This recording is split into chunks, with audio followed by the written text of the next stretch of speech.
Good morning all. Now to understand this chapter, let us see sorption. Sorption means when adsorption and absorption both take place simultaneously. So sorption is a process in which both adsorption and absorption takes place simultaneously. For example, in the dye of fabric. In the dye of fabric, absorption of dye and adsorption of dye will take place. Next is desorption.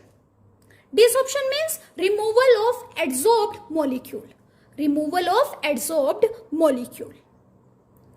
Now let's see the types of adsorption. Adsorption is of two types. First is physisorption and second is chemisorption. Physisorption is also known as physical adsorption and chemisorption is also known as chemical adsorption. Now let's understand physisorption and chemisorption. In physisorption, there is weak force of attraction, that is van der Waals forces between adsorbate and adsorbent. Whereas in chemisorption, there is strong force of attraction between adsorbate and adsorbent, and due to this, the formation of covalent bond takes place between them. Second, in physisorption, the heat of adsorption is low. In physisorption, the heat of adsorption is low, that is 20 to 40 kilojoule per mole. Whereas in chemisorption, the heat of adsorption is high, that is 40 to 400 kilojoule per mole. Physisorption is reversible, whereas chemisorption is irreversible. Physisorption involves the formation of multi-layer of absorbed particle. Physisorption involves the formation of multi-layer of absorbed particle, whereas in chemisorption there will be the formation of monolayer. Fifth, physisorption is not specific in nature.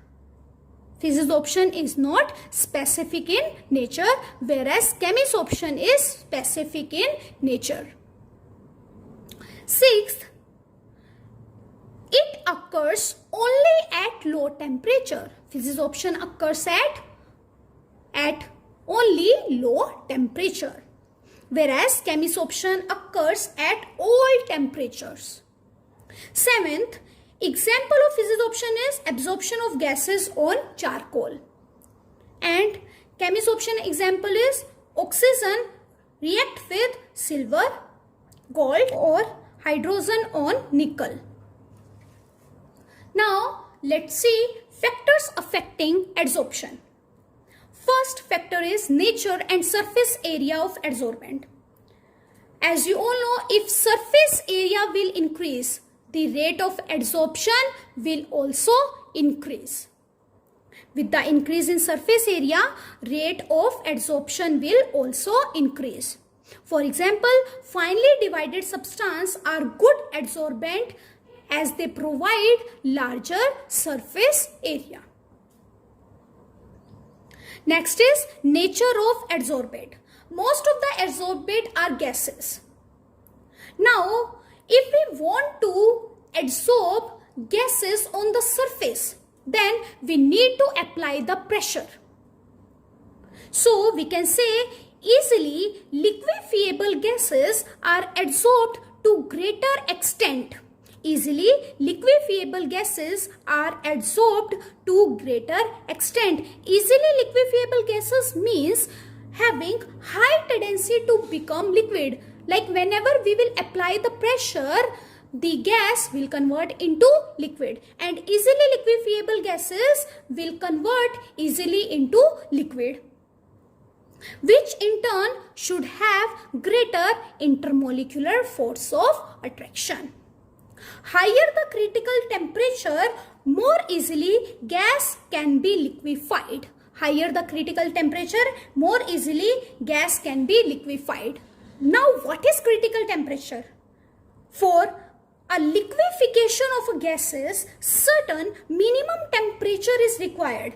Above this temperature, gas cannot be liquefied. This is called critical temperature.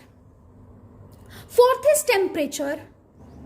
Now, as you know, we are applying pressure here on the gas to get absorbed on the surface.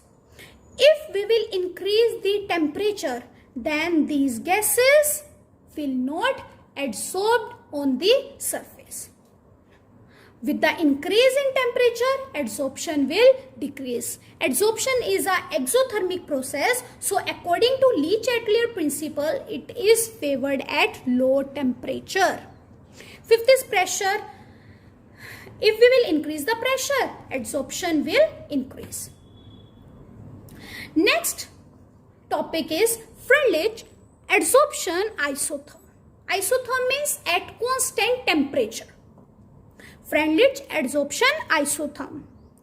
According to Freundlich, the extent of adsorption of a gas, the extent of adsorption of a gas per unit mass of adsorbent is depend upon the pressure of the gas, where X is the amount of adsorbate adsorbed, where X is the amount of adsorbate, or you can say gas adsorbed, and M is the mass of adsorbent. M is the mass of adsorbent. A graph drawn between extent of adsorption and the pressure of gas at constant temperature is called Freundlich isotherm.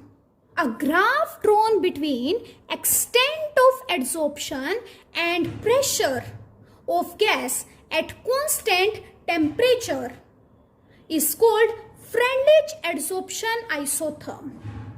Whenever we will draw a graph between X by M and pressure at constant temperature, we will get a graph like this, which is known as Freundlich isotherm. Initially, as we will increase the pressure, X by M will also increase. This is due to the presence of more surface area.